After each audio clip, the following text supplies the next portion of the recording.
foi falado então no capítulo 10 de Hebreus que vai pavimentar a nossa pregação, a última pregação do capítulo 10 de Hebreus. Porque Hebreus tem um tom pastoral que é o de morde e assopra. Sabe o que é morde e assopra? Ele dá uma paulada, depois ele faz um carinho, ele dá ele dá um abraço, mas depois ele fala, cara, você é um cabeção mesmo. Porque a jornada pastoral é assim também. Eu caminho com alguns irmãos, ou com muitos de vocês, e aí tem a hora de falar assim, cara, que legal que Deus está fazendo na sua vida, mas toma cuidado com isso, cara, isso aqui você está viajando. Ou, cara, ó, você está viajando nisso aqui, cara, você está pecando aqui. Mas olha tudo que Deus já fez também. Então, Hebreus acho que tem esse tom de morde e assopra, esse tom pastoral. A gente viu em capítulo 10, então, de Hebreus, que Jesus cancela os sacrifícios que eram feitos no Velho Testamento e estabelece uma outra coisa acima do sacrifício, que é a vontade de Deus. Então, o que o Espírito Santo está fazendo em nós, ele está trazendo a mente de Cristo no nosso coração. Ele está mudando a nossa mente e está colocando em nós a mente de Cristo. Diga amém. Se isso acontecer de forma plena, não tem mais sacrifício pelo pecado nenhum que possa ser feito, porque se Jesus é 100% dentro de mim, eu não peco mais. Então, você quer parar de pecar? Diga amém. Qual é o segredo que a gente está descobrindo? Não é campanhas, não é um monte de coisa que a gente fez. O que a gente precisa fazer para parar de pecar é se encher de Jesus, é ter a mente de Cristo. Diga amém. Muito bom. A gente aprendeu também no capítulo 10 que santidade é um fato na eternidade que está se densificando em nós gradativamente. Então, Deus nos considera santos, e essa realidade, essa verdade, está sendo cada vez mais real na nossa jornada. Então, apesar dele não levar em conta mais os nossos pecados, isso tem acontecido de forma real e prática todos os dias da nossa jornada, quando ele vai nos mostrando onde é que a gente está errando, vai nos ajudando a corrigir, vai caminhando com a gente, e isso é ter cada vez mais a mente de Cristo. Baseado nisso, que ele nos considera santos, nós podemos entrar no Santo dos Santos, naquele lugar de intimidade com Deus, nós podemos entrar lá, habitar com Deus, porque já não temos mais nenhuma condenação sobre nós. Os nossos pecados já todos foram pagos na cruz. Então a garantia de que eu posso entrar no lugar de comunhão com Deus é que Jesus já pagou todos os meus pecados na cruz. Então, se é verdade isso, eu posso entrar e habitar no lugar de comunhão com Deus. O sangue de Jesus garantiu isso. Não é o sangue nosso. Tendo ousadia para entrar no Santo dos Santos, pelo novo e vivo caminho que Ele nos abriu através da sua carne, derramando seu sangue. Então, quem nos abriu, quem nos deu acesso a esse lugar de comunhão com Deus foi o sangue de Jesus. Você crê nisso, diga amém, irmão. Muito bom. Eu vou dar uma de pentecostal aqui agora, porque amanhã tem aula de pentecostalismo. É o último dia que eu tenho para ser mais pentecostal. Venha, viu?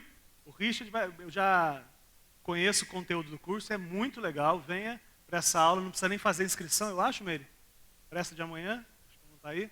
Venha amanhã às 7 horas, venha mesmo, muito legal. E aí, qual é o resultado disso, irmãos? De um povo que está salvo pelo sangue de Jesus. Como é que essa comunidade anda? É a comunidade do amor e das boas obras. É a comunidade do amor e da verdade. Nós, então, porque nos amamos, e não é um amor hollywoodiano, é um amor que vem de Deus, porque nós nos amamos, nós podemos ter liberdade de tratar os nossos pecados uns dos outros. Isso não é confortável, mas é necessário. Porque a gente aprendeu que o nosso pecado não é contra o próximo. O nosso pecado fundamentalmente é contra Deus. Quando eu peco, eu não peco contra o próximo, eu pego contra Deus. Ainda que respingue sujeira no próximo. O meu pecado é contra Deus. Essa igreja, então, é um lugar seguro para a gente tratar os nossos traumas. A igreja de Jesus é o lugar para a gente tratar quem de fato nós somos, uns com os outros. E aí a gente aprendeu também que o desigrejado, que é uma coisa nova, que o texto fala, não deixando de congregar, como é o costume de alguns. Ou na nossa versão, se quiser abrir aí, não deixando de gente se reunir como igreja. Eu não sei exatamente qual é o versículo, é o 15, é o 25, né? 25. Abre aí, o André vai ler com a voz rouca e adocicada dele.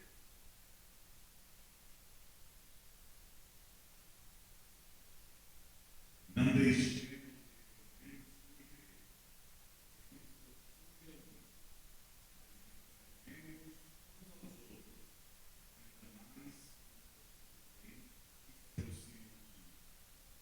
ok? Encorajemo-nos uns aos outros. Esse é o lugar de ser igreja. Confronto mútuo em amor. Isso é ser igreja, segundo o texto de Hebreus 10 agora. Importante você entender isso, irmão. Só recapitular, eu sei que semana passada quando eu falei, algumas pessoas não gostaram. Mas eu preciso repetir. Pecado é fundamentalmente contra Deus. Se o meu irmão peca contra mim, eu não posso aceitar isso como um pecado e ficar magoadinho e me distanciar dele. Não, isso é imaturidade.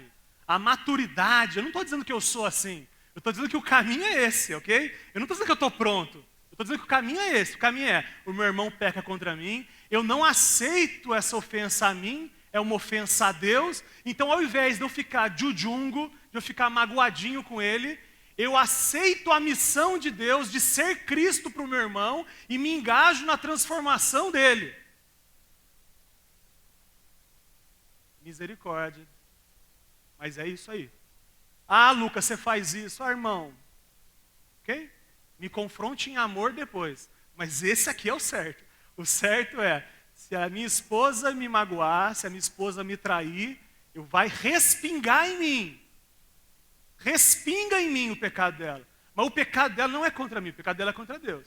E se eu sou maduro, não estou dizendo que eu sou, ao invés de romper, eu entendo que Deus me deu a missão de ajudá-la nessa loucura que ela está vivendo, que é de uma vida dupla. Diga misericórdia, irmão.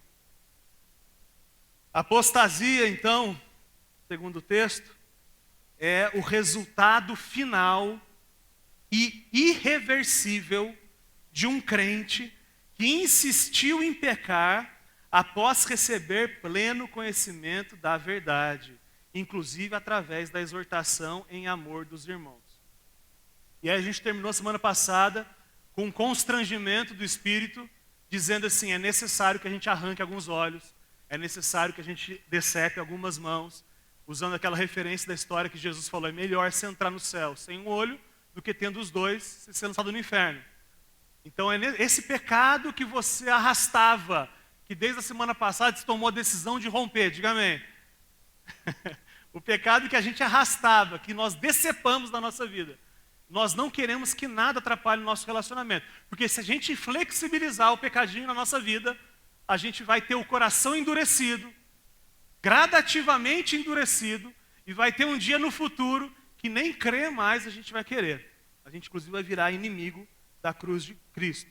Então a pergunta dobradiça, para continuar a pregação dessa semana, é, você está achando pesado fazer o certo? Quando eu venho aqui e te confronto, falo assim, irmão, tem que abandonar o seu pecado de estimação. Esse pecado que você peca há anos, eu digo para você que tem que abandonar. Aí você fala assim, isso aí está muito pesado para mim. Você está achando pesado a ideia de ser igual a Jesus? Como é que está no seu coração? Primeiro, qual é o pecado que vem à sua mente quando eu digo assim, aquilo que você sabe, não é o que a religião disse, mas aquilo que você sabe que não agrada a Deus, que você deve buscar em Deus hoje, romper com isso, deletar o telefone da pessoa, pedir demissão, seja o que for, trocar de... Só aí que está na sua cabeça. Cancelar o rodízio depois do culto. O que está na sua cabeça aí que é o seu pecadinho de estimação? E quando eu digo assim, tem que abandonar, porque crente está lutando para crucificar o velho homem, para que Jesus se manifeste na vida dele. Nós somos crentes, nós estamos lutando para matar o nosso velho homem. É uma guerra. Miserável homem que sou, quem me livrará dessa porcaria de corpo que eu tenho que arrastar? Essa é a reflexão de Paulo. Paulo, revoltado com essa luta, diz: caramba, miséria, miserável homem que sou, até quando eu vou arrastar esse corpo meu? Ele termina dizendo: mas graças a Deus que... Qual é o texto? Mas graças a Deus, 8:1. Graças a Deus por Jesus Cristo, nosso Senhor, nós não andamos mais segundo a carne, mas segundo o Espírito. Bom, grave essa pergunta. Você está achando pesado obedecer a Deus? Essa é a pergunta de hoje, principal. Está pesado obedecer a Deus? Como é que está essa jornada no seu coração? Hebreus 10, 32 a 39. Lembrem-se dos primeiros dias, depois que vocês foram iluminados, quando suportaram muita luta e muito sofrimento. Algumas vezes vocês foram expostos a insultos e tribulações. Em outras ocasiões, fizeram-se solidários com o que assim foram tratados. Vocês se compadeceram dos que estavam na prisão e aceitaram alegremente o confisco dos próprios bens, pois sabiam que possuíam bens superiores e permanentes. Por isso, não abram mão da confiança que vocês têm. Ela será ricamente recompensada. Vocês precisam perseverar, de modo que, quando tiverem feito a vontade de Deus, recebam o que Ele prometeu, pois em breve, muito em breve, aquele que vem virá e não demorará.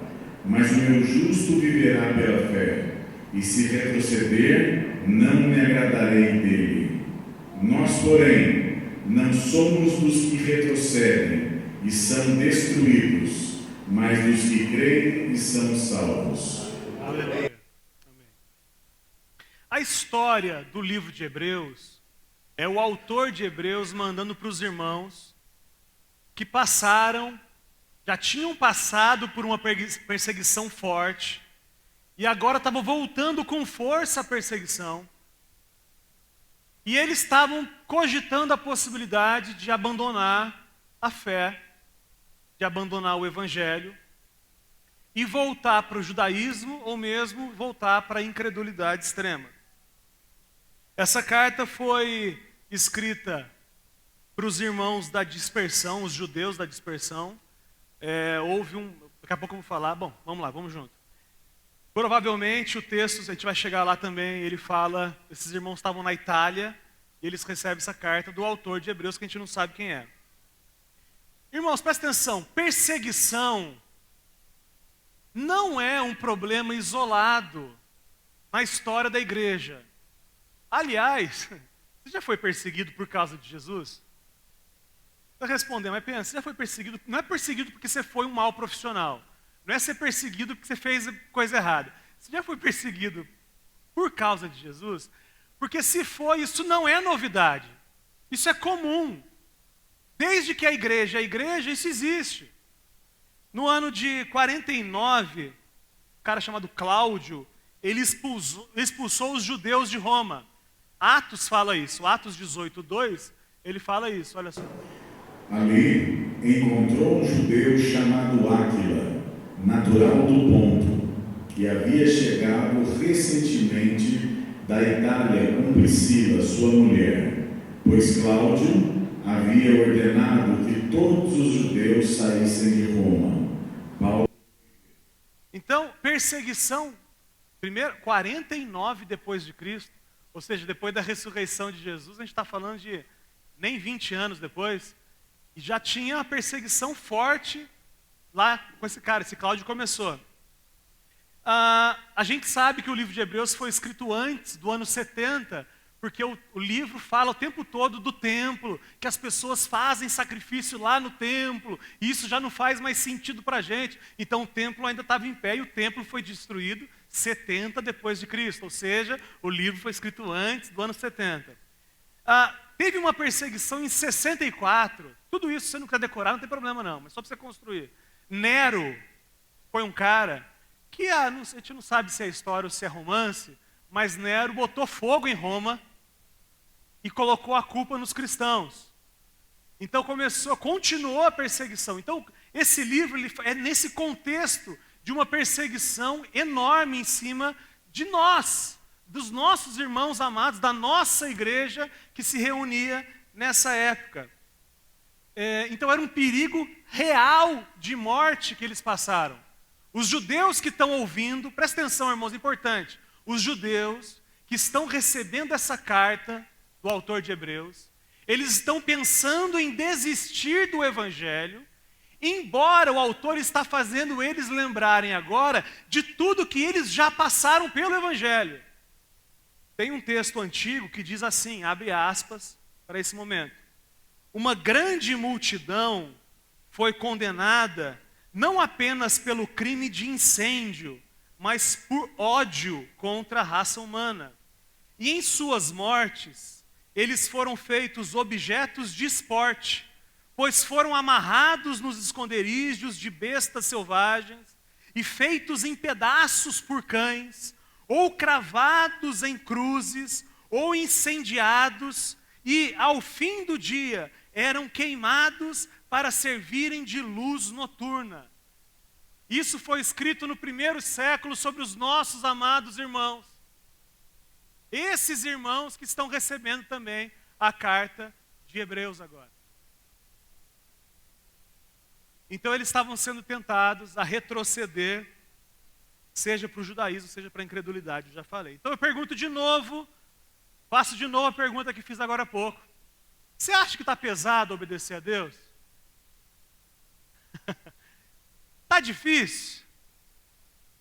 Quer dizer então que sua vizinha reclamou de você para o síndico porque você ouve um louvor muito alto.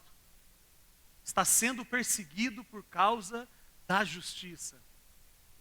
Se você falasse essa sua perseguição para os nossos irmãos amados, que segundo o relato não cristão, mas de alguém que relatou sobre a morte dos nossos irmãos, dizendo que eles foram despedaçados por cães, foram crucificados, foram incendiados e serviam de tochas humanas na cidade.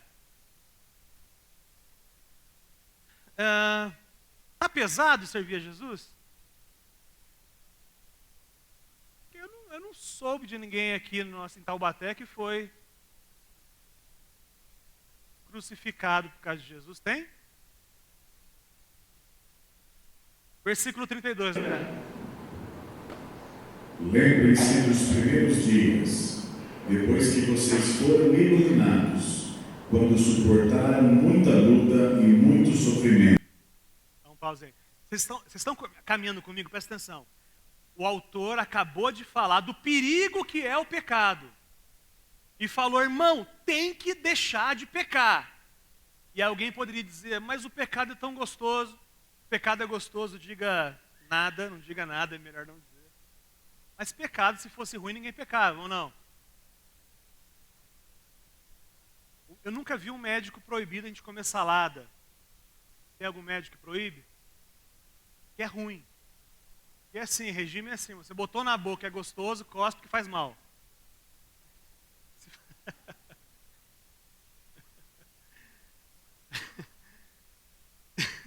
Pecado é claro que é gostoso, mas faz um mal louco.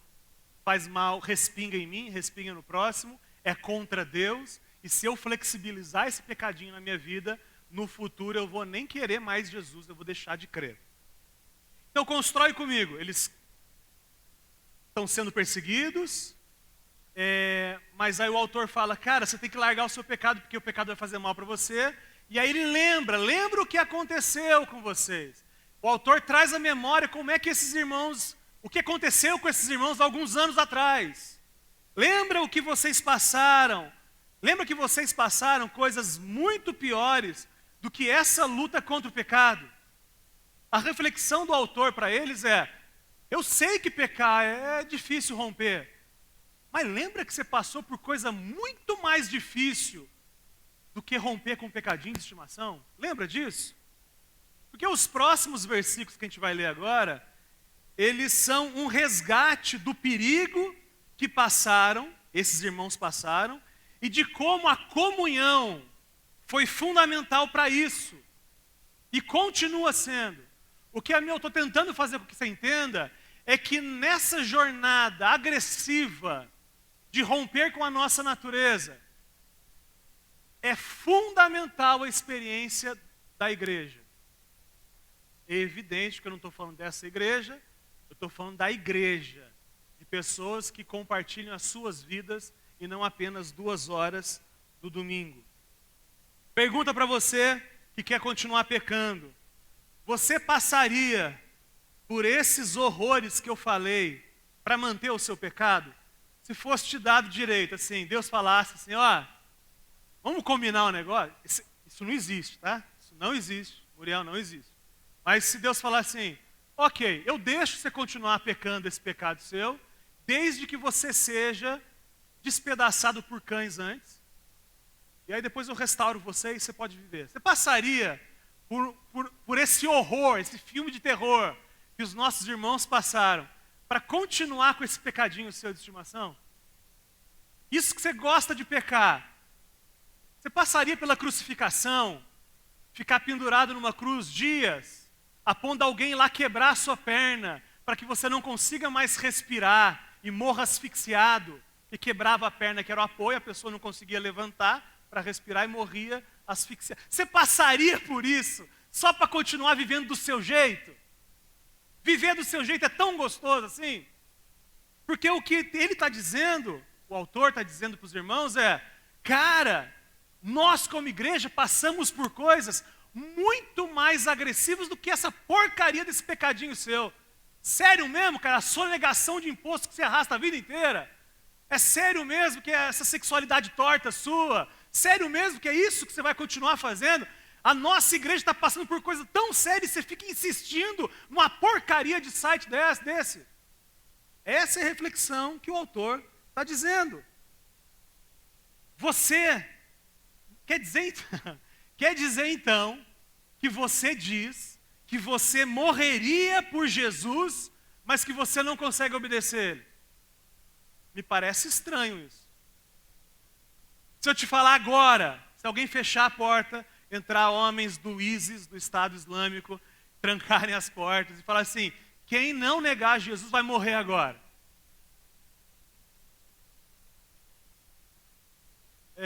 Até por constrangimento, acho que algumas pessoas ficariam. Algumas pessoas que não creem morreriam sem crer, eu acho. Você acha que não? Mas pegaria mal, né? Melhor ir embora, né? Se acontecer isso e você não crer, pode sair, é melhor mesmo. É melhor vazar e passar. Como é que é? Avermelhar, amarelar agora do que avermelhar depois. É melhor amarelar na hora do que depois você encontrar com Deus sem estar no sangue de Jesus. Então é estranho isso. Você diz e faz discurso e fala, eu quero morrer por Jesus. Mas não obedece. É um negócio esquisito isso aí. É estranho. Quer dizer então que você seria queimado vivo por Jesus, se isso fosse necessário, mas não perdoa o seu irmão que te magoou. Está sabendo bem, legal mesmo isso aí. Entendeu tudo. Que é bonito uma morte faraônica, apoteótica, deixar o seu nome nos livros. Mas e o seu irmão que pecou contra você, que você não vem na igreja do dia que ele vem, ou não vai no RIP mais, naquele RIP porque ele está lá. Nossa, irmão, sério mesmo? Isso mesmo? Eu não estou entendendo isso aí. Quer dizer que você seria decapitado por Jesus, mas não abandona a sua amante. Você seria comido por leões, mas não se compromete com o amadurecimento dos irmãos do seu RIP, da sua célula, do seu pequeno grupo. Que sabe o que é, Lucas? Eu chego do trabalho às 6:30 da tarde e o RIP é às 8. Então eu fico muito cansado. Mas você está dizendo que você morreria comido por leão? Você não é isso mesmo? Eu não estou entendendo. Tá tudo bem, irmão. Não quer ir no RIP, tá tudo bem, mas essa é a jogada? Você está dizendo que você seria enterrado vivo por Jesus, mas você quer o seu divórcio, porque o que importa mesmo é ser feliz. É isso mesmo. Não, só para saber, vamos construir junto. Porque eu não estou entendendo. Ou a gente fala que a gente está disposto a morrer por Jesus, e tomara que seja verdade, mas morrer por Jesus me parece que é mais fácil do que viver por Ele, segundo a nossa ótica. Porque se a gente abre mão de tudo, a gente não quer a vontade dEle. O que a gente quer só é um bom fim, um fim apoteótico. Você quer mudar o mundo, mas não arruma seu quarto. Não é isso? Não é isso que os pais falam para os adolescentes aí? Quer mudar o mundo. Greta, quer mudar o mundo, mas não arruma seu quarto. De novo a pergunta. Você está achando pesado obedecer a Jesus? Pediram para trazer os adolescentes para ouvir isso. Aí eu falo, manda essa mensagem só para eles. De novo a pergunta, está pesado seguir Jesus? Está pesado mesmo obedecer? Versículo nada, continuar. Não faz sentido isso. Isso não faz sentido, esse jeito de pensar. Porque se a gente já passou por tantas coisas pesadas, esse pecadinho deveria ser o mais simples. Porque, segundo o que eu falei, e é o que nós cremos, a apostasia que você pode chegar se você flexibilizar o pecado na sua vida, o que vai acontecer com o apóstata, aquele que largou Jesus, é infinitamente pior do que o que aconteceu com os irmãos do primeiro século. Aqueles que tiveram pleno conhecimento da verdade e abandonaram Jesus depois, vai acontecer muito pior do que ser crucificado, ser comido por cães, ser virar espetáculo humano. É pior. O texto de Lucas 12, 4 diz assim: Eu lhes digo, meus amigos, não tenham medo dos que matam o corpo e depois nada mais podem fazer.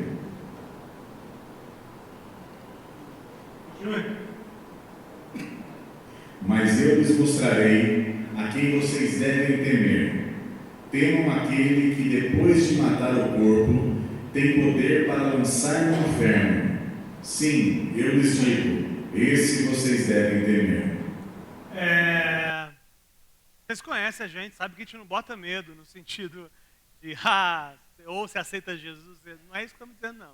Eu estou só expondo o texto e dizendo que aqueles que abandonarem Jesus e morrerem assim, morrerão assim, esses, é muito pior o estado desse do que o que os nossos irmãos passaram no primeiro século.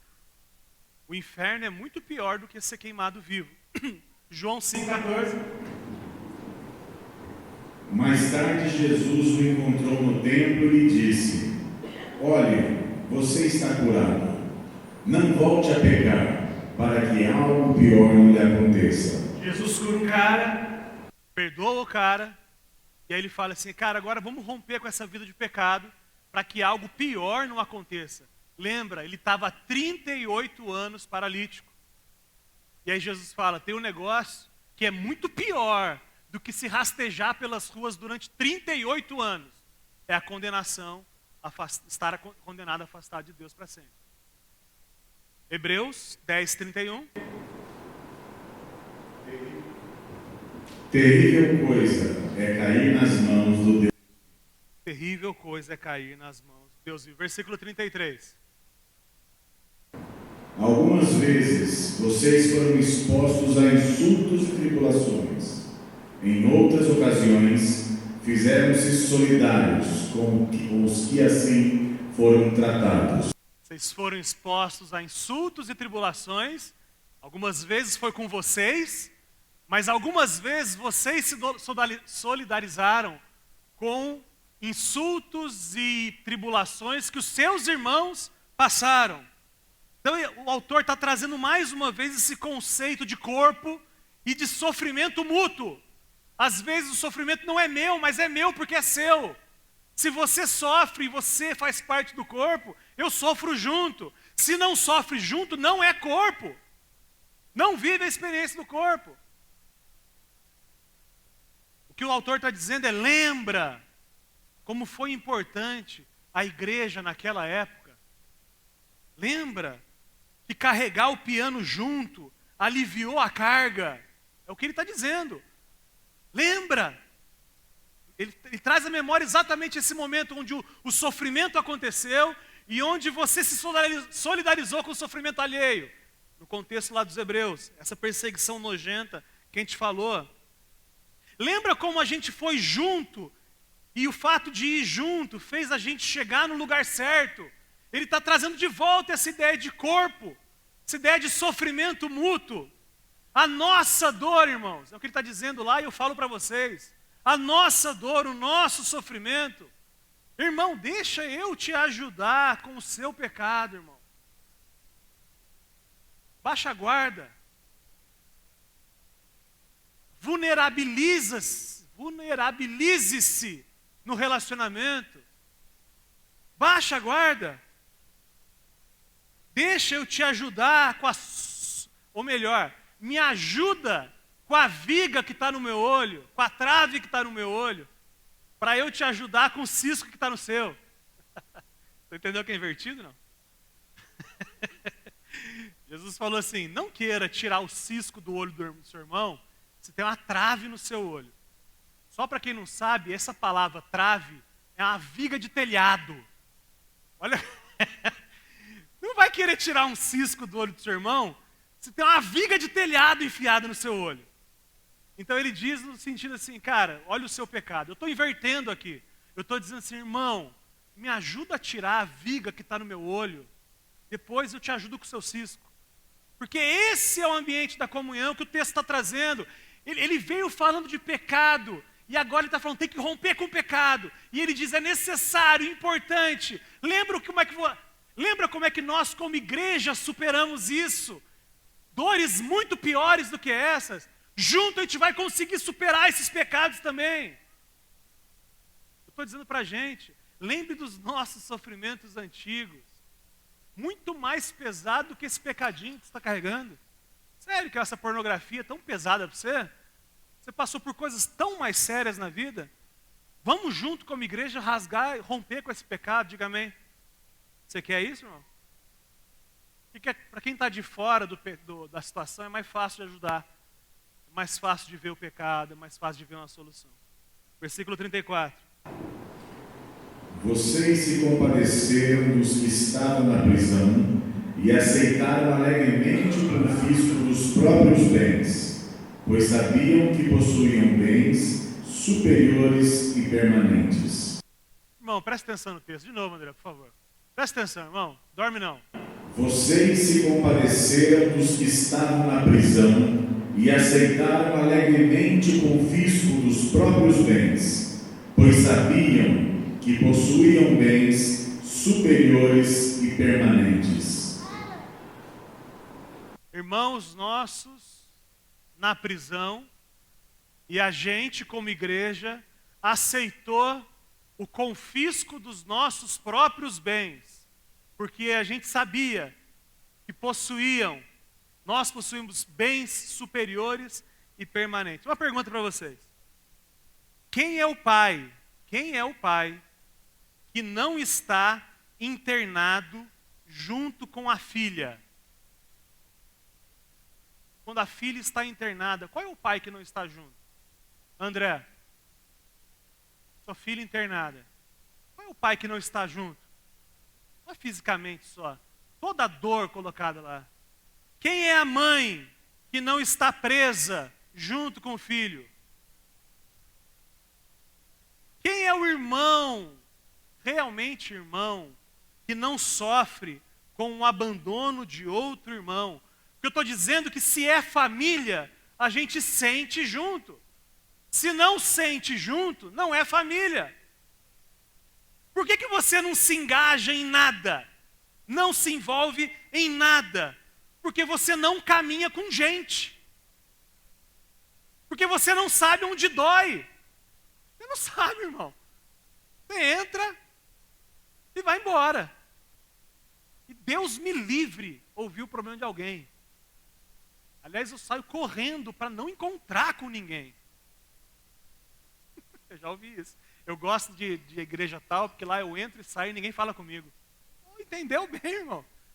Entendeu bem o que é igreja mesmo. Eu duvido que você vá visitar um irmão às 11 da manhã e percebe que não tem cheiro de cebola na casa porque não tem comida, e você vai embora e pare no restaurante para comer antes de ir embora para casa. Eu duvido. Não acredito nisso. Por que você não ajuda esse irmão, e tem vários irmãos com dificuldade? Porque você não sabe onde dói. Você não sabe onde dói, você não se envolve e não sabe o problema. Aí não sabe o problema, irmão. Aí é fácil, é gostoso, dá a paz do Senhor. Jesus falou isso, né? Muito bom. Você fala assim, irmão, vai embora, coma e se aqueça. E não dá um cobertor e não dá uma coxinha para ele. Bom, entendeu bem o evangelho, está sabendo legal. Você não se envolve, você não faz mais, porque você não se envolve. Porque quando você se envolve, você sabe aonde dói.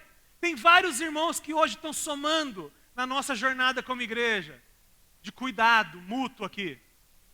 Por quê? Porque vieram participar e viram a dor. Você vem, vê a dor e se envolve. Ó, se ninguém apertar esse parafuso ali, vai cair na cabeça da criança esse extintor.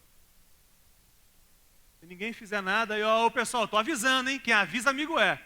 Se ninguém apertar aquele parafuso, vai cair na cabeça de uma criança. É assim? Você viu que está lá, vai lá e aperta, irmão. Não é isso? Estou entendendo? Vamos lá. Abre aspas para esse versículo. Aceitaram alegremente o confisco dos próprios bens, pois sabiam que possuíam bens superiores e permanentes. Irmão, você acha que esse texto está falando de céu? Porque eu sempre li esse texto, achei que fosse céu. Não tem nada a ver com o céu, não está dizendo aí. Mas por que está falando? Ó, vocês aceitaram alegremente o confisco dos próprios bens. Lembrando que os bens... Ó, vocês se compadeceram dos que estavam na prisão. Quem que estava na prisão? Meus irmãos. Dói. Putz, cara, é meu irmão. Aliás, se ele tivesse feito besteira, já doía. É muito pior, porque ele está preso por causa de Jesus. Ele está preso. E aí nós aceitamos alegremente o confisco dos próprios bens. Te vendeu a casa nossa de Ubatuba, vendeu o carro para pagar a fiança. Pois sabiam que possuíam bens superiores e permanentes. O que são bens superiores e permanentes? O que está falando? O que realmente importa na vida? Gente, família. É isso que de fato é, são bens superiores e permanentes, que são muito acima, muito mais importante, que eu aceito o espólio dos meus bens, porque tem coisas na vida que de fato valem a pena, e tem coisas que não valem a pena. Mas segundo o texto, esses relacionamentos, esses vínculos que transcendem a morte, é gente que vive em família. O que nós, pastor Eros, não faríamos?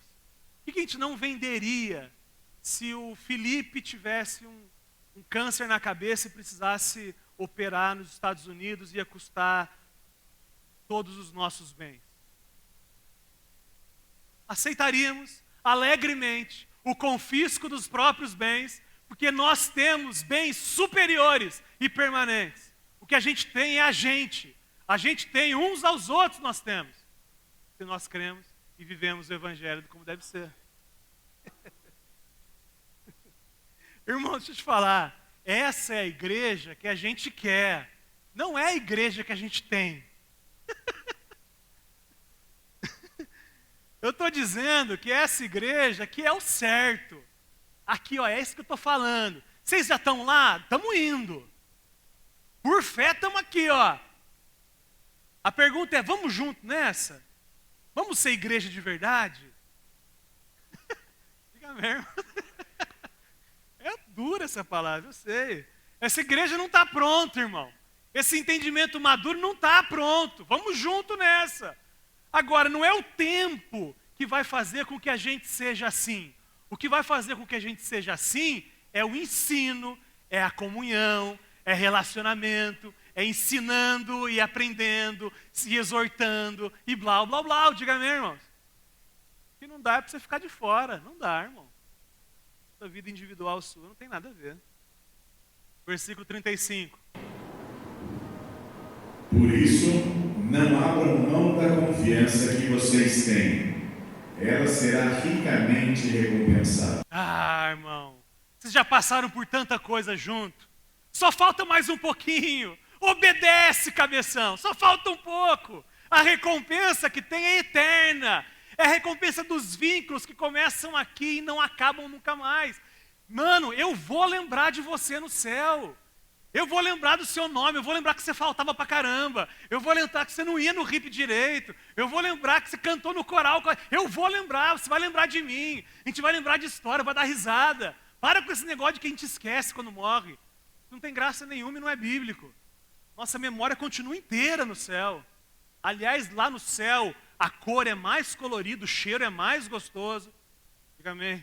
É muito mais vivo o céu. O céu não é cinzento, o céu é de verdade.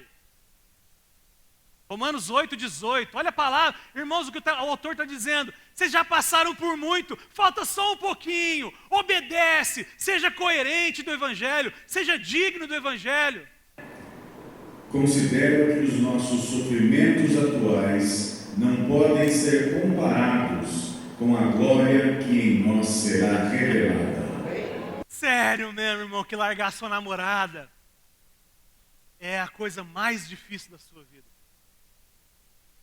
Ainda que fosse, que o Paulo está dizendo, eu tenho por certo que os sofrimentos atuais não podem ser comparados com a glória que em nós será revelada.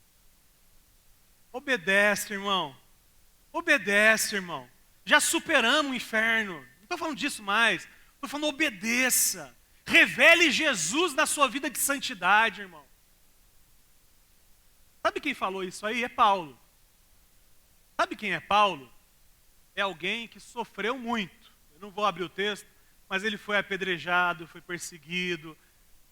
Um cara nesse nível que a gente está conversando aqui. Esse Paulo, segundo o relato bíblico, foi ao terceiro céu. Presta atenção. Olha que loucura. Ele foi no lugar que nós vamos estar depois da nossa morte. Ele foi lá. E segundo o relato, ele viu coisas que ao homem não é lícito dizer. Ele viu coisas que ele não conseguiria explicar para a gente. Esse cara que sofreu muito, que lutou muito contra o pecado, que esmurrou o seu corpo, esse cara que sofreu nesse nível e que viu a glória, diz, irmãos, tenho por certo que as aflições deste tempo presente não se podem comparar com a glória que em nós há de ser revelada. Não é alguém que está falando sem conhecimento. É alguém que sofreu mais do que a gente, muito mais do que a gente, que rompeu com pecados muito mais agressivos que os nossos, e que viu o céu, esteve lá, e diz, ó, falando um negócio para vocês, assunto nosso, conta para ninguém. Mas a glória que vai ser revelada em nós não se compara com essa porcaria de prazer de pecado que a gente tem aqui. 36. Vocês precisam perseverar, de modo que, quando tiverem feito a vontade de Deus, recebam o que Ele prometeu. Quando tiverem feito a vontade de Deus. vocês perseverem. Vocês precisam perseverar. Irmãos, presta atenção, não é só fazer o certo, é continuar fazendo o certo. Não é fazer o certo 30 anos e depois fazer errado. Tem valor para você isso? Seu marido fala para você: esposa, fui fiel 30 anos, agora eu vou dar uma perdida aí de 1 ano. Vale? Aí você vai falar assim: nossa, tá bom, já que são 30 anos fiel, agora 1 ano. É assim que funciona? Minha esposa disse: é claro que não. Sai fora. Não tem a ver com a sua história, porque quem vive de passado é museu. É ser fiel e permanecer fiel. É ser coerente com o evangelho e permanecer assim. Senão não faz sentido. E aí abre aspas, vontade de Deus. Irmãos, presta atenção. A vontade de Deus não é necessariamente o sofrimento que a gente passa na nossa vida terrena, mas é ter claro o propósito. Porque se eu tiver claro, tão claro, o propósito, eu suporto qualquer sofrimento, inclusive a falta que a satisfação do pecado possa me dar. Você entendeu isso, irmãos? Se eu tenho os olhos no futuro, se eu sei exatamente o meu relacionamento com Deus, o propósito da minha vida, se eu sei o propósito, eu supero bem as tentações, porque não é um pecadinho de 25 de março que vai me tirar os meus olhos do propósito que Deus me deu. Diga amém, irmãos. Mateus 24, 9 a 13 diz assim: então eles os entregarão para serem perseguidos e condenados à morte, e vocês serão odiados por todas as nações por minha causa. Naquele tempo, muitos ficarão escandalizados, trairão e odiarão uns aos outros, e numerosos falsos profetas surgirão e enganarão a muitos. Devido ao aumento da maldade, o amor de muitos esfriará. Peraí, então vai piorar. Se a situação no mundo está ruim, tem uma mensagem, vai piorar. Ok? Mais 13. Mas aquele que perseverar até o fim será salvo. Amém, graças a Deus. Volta lá em Hebreus 10, 37, André, por favor. Pois em breve, muito em breve, aquele que vem virá e não demorará. Em breve, muito em breve, aquele que vem virá e não... Eu tenho que falar uma coisa para falar para vocês, irmão. Essa luta sua contra o seu pecado, contra a sua sexualidade, contra a sua incoerência nos negócios, essa luta, essa tomada de decisão que você teve semana passada, e você tem continuado decidindo por fazer o certo, isso aí não vai demorar mais do que uns 50 anos para acabar, diga amém. Não vai, eu estou com 35, mais 50, 85, eu acho que já fui. Eu falei isso para minha irmã essa semana que está querendo divorciar, eu falei: irmã, você não está entendendo, fica, cumpra o propósito de Deus, obedeça a Deus, e não vai demorar mais do que uns 50 anos, você vai, nunca mais vai encontrar com esses trastes desse homem seu. É claro que no céu ele transformado, o relacionamento vai ser bem. Lá não tem casamento, a irmã Roseli está lembrando disso aí. Vou contar uma história rapidinha. Eu já contei, mas vou repetir. Tem uma irmã que achou que o nosso líder de hippie, ele não falou isso, mas ela achou que ele disse que no céu ela continuaria casada com o marido dela. E aí a reação dela foi assim: no céu também?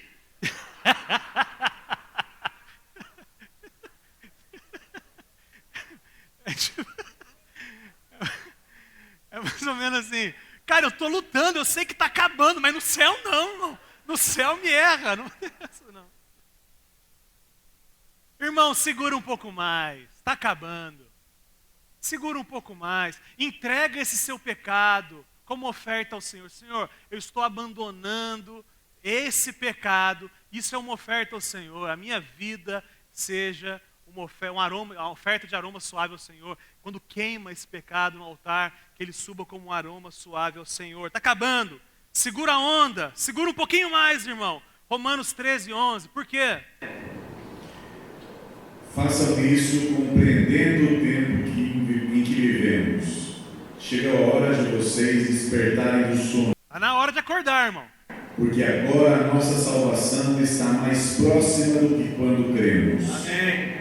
A noite está quase acabando. O dia logo vem. Portanto, deixemos de lado as obras das trevas e vistamo-nos a armadura da luz. Se é verdade isso, irmão, se é verdade isso, que agora a nossa salvação está mais perto, cara. Você já lutou, faz 10 anos que você é crente, está lutando com isso. Você já tem de crédito não, mas de caminho percorrido, você já tem 10 anos. Agora a salvação está mais perto do que quando você abraçou a fé. Vamos para cima, vamos para cima fazendo o quê? 13 e 14. Comportemo-nos com decência, Amém. como quem age à luz do dia, Amém. não em orgias e bebedeiras, não em imoralidade sexual e depravação, não em desavença e inveja. Pelo contrário, revistam-se do Senhor Jesus Cristo e não fiquem premeditando como satisfazer os desejos da carne. Não fica aí, irmão. Não deixa o diabo fazer esse ninho na sua cabeça. Eu vou agora passar naquela cidade, porque naquela cidade eu sei que tem aquela pessoa e blá, blá, blá, blá, blá. Fica maquinando não, irmão. Porque a nossa salvação está mais perto do que quando a gente abraçou a fé. Está acabando, está chegando. Versículo, lê de novo, por favor, 37 de Hebreus.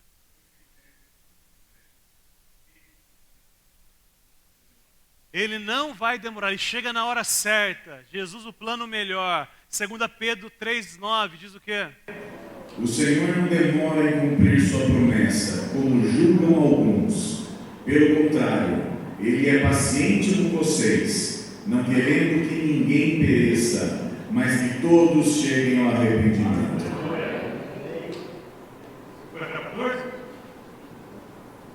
O dia do Senhor, porém, virá como ladrão. Os céus desaparecerão com um grande estrondo, os elementos serão desfeitos pelo calor, e a terra e tudo que nela há será desnudada. Visto que tudo será assim desfeito, que tipo de pessoas é necessário que vocês sejam? Vivam de maneira santa e piedosa, esperando o dia de Deus e apressando a sua vinda. Naquele dia os céus serão desfeitos pelo fogo e os elementos se derreterão pelo calor. Todavia, de acordo com a sua promessa, esperamos novos céus e nova terra, onde habita a justiça. Portanto, amados, enquanto esperam estas coisas, empenhem-se para serem encontrados por Ele em paz, imaculados e inculpados. Amém. Essa é a comunidade que quer viver do jeito de Jesus, diga amém.